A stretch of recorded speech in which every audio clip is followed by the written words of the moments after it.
So I'm back in the world of emotional pain and crushing disappointment. Yes, it's the Rover convertible, this beautiful piece of machinery. But today I've got a new bit of stuff with me.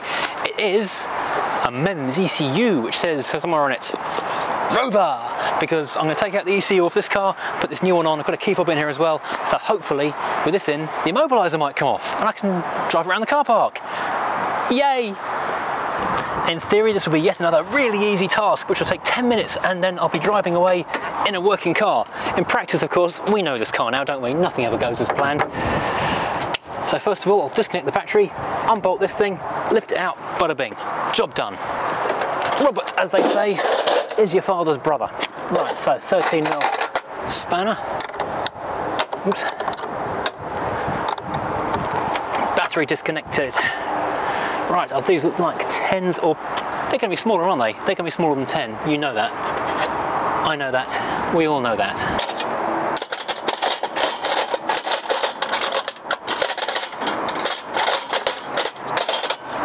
I have a 7 and a 9, but no 8. This is a little bit infuriating. Ah, I have the right size socket. Phew. Right size socket. This was lucky. This has been knocking around the house for about a week. It's moved from the kitchen to the living room to my bedside table to the key cupboard by the front door, and I literally thought I'm going to chuck it in this toolbox this morning so I don't forget to put it back in the garage, and it's the right size for that socket there. That is a big relief.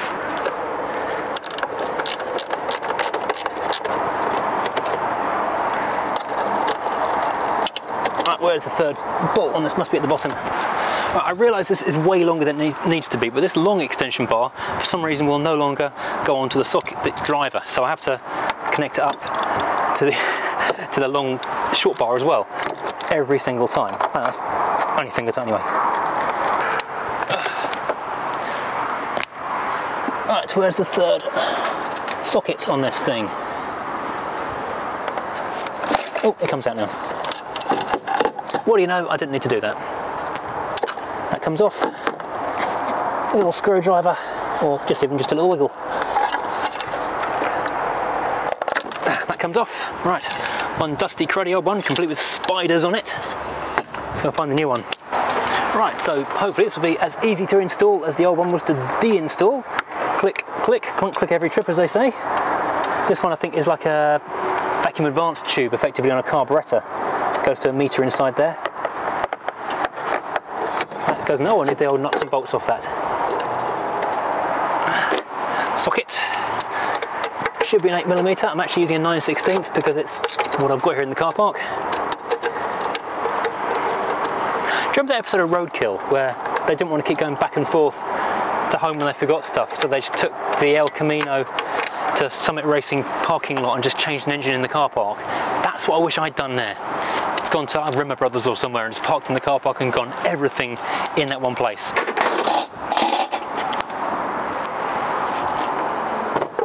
I won't reconnect the battery just yet, but I will put it back in so I don't lose it.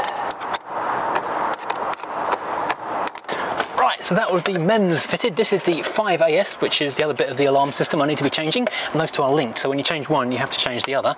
I believe it lives up underneath the dashboard. Now, interestingly, I just noticed that there's no bottom bolt on the old MEMS thingy-majig, so that's interesting. And secondly, I've just noticed there are damages to these little screw turns. So someone's had this off before and someone's had that out before. So I wonder if this car's had an issue with its alarm and immobiliser in the past. Now, somewhere underneath here, which I don't know if I better show you or not, should live the old MEMS. I expect you can't see this because it's virtually impossible to see, but up in there, oops, spider webs, yuck. That thing there, which I'm trying to point at, which is behind the fuse box, is the 5AS. Right, so I think if I take the fuse box out, if I can find the right size socket, hang on. Right, the fuse box is free. Do I have better access? No! How does this thing fit on? 2 brackets either side of it, so I can actually reach those things. Oh, the plastic. Okay, let's see if I can get anything onto them. There we go. There's video light on, I can't see it. Ow. This is unpleasant. This is upside down in the footwell of a car full of spiders and dirt. This is not in any way, shape or form what I like to call fun. Why do I do this myself? Why don't I concentrate on my photography channel? I haven't done any videos on that for ages. I have way more fun doing that. I like taking photos, I'm good at it. I'm rubbish at fixing cars. This is the point where I just tear it off and fit it back with gaffer tape. I need 2 hands.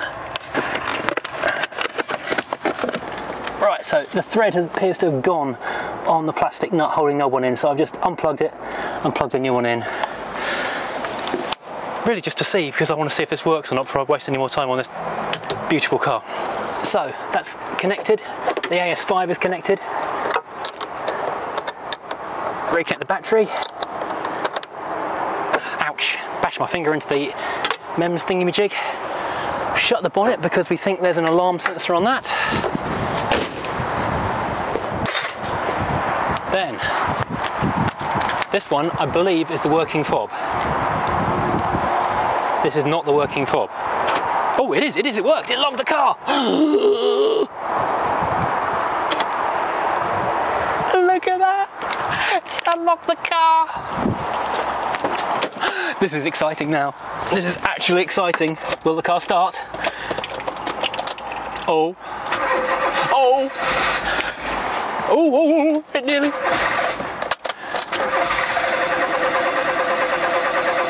Come on, baby.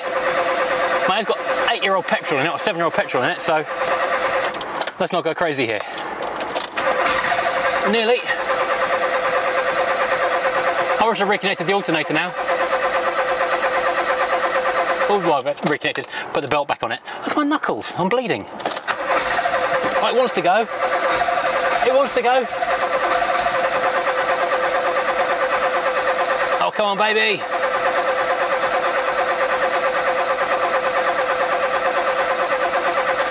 Won't you fire?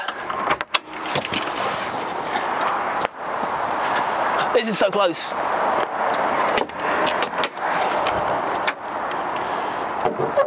Okay, I can smell petrol.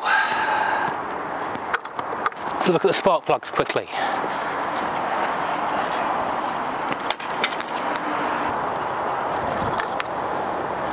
Okay. Can I reach a spark plug here? Oh, God. They're a long way down, aren't they? And look at it, crusty on top as well. I don't think I've got anything to reach that. I didn't bring spark plug spanners. Bother.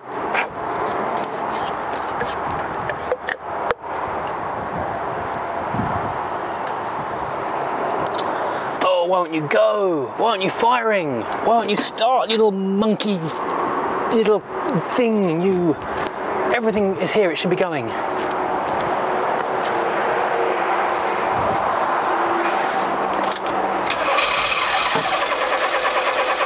It wants to go, doesn't it? Oh, it's alive!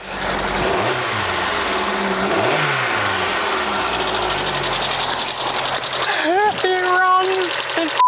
This piece of actually runs! Fantastic!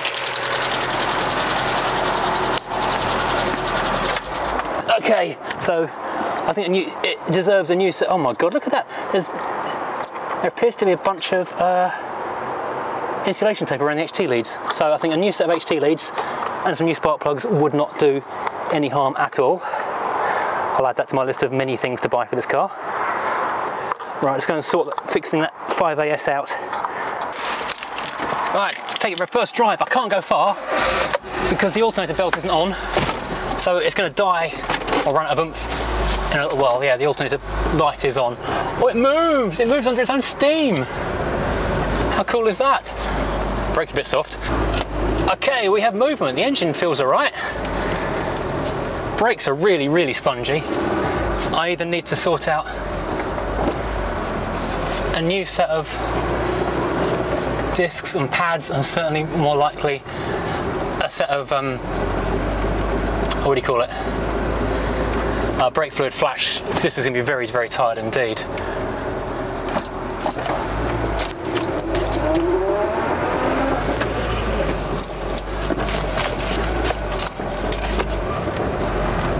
But it it drives. It actually drives. I am super excited by this. This is major progress on this ridiculous, stupid project. People were asking if another update would come soon, and guess what? Here it is. The car's alive. It's not stone dead piece of crap. Okay, it's just a mildly rusty piece of crap. Let's just turn this around here.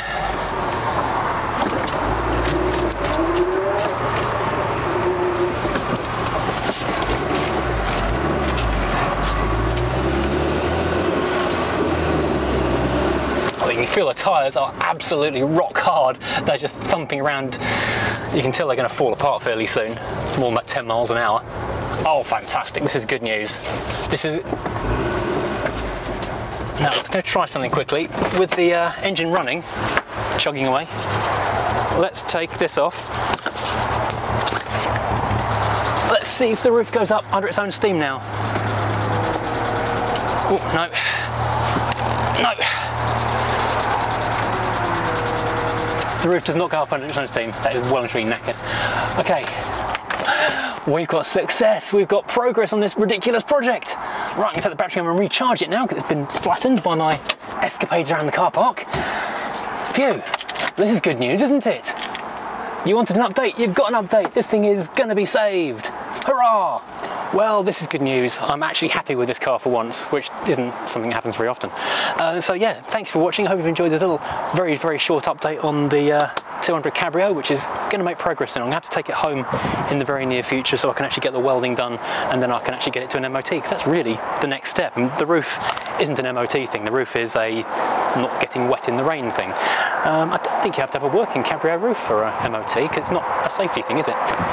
In the past, I've described this as a secret location. If you've worked out where it is from that short drive around, which probably isn't too hard to work out, please don't mention it in the comments, and please don't come and steal it, because I haven't insured this thing yet either.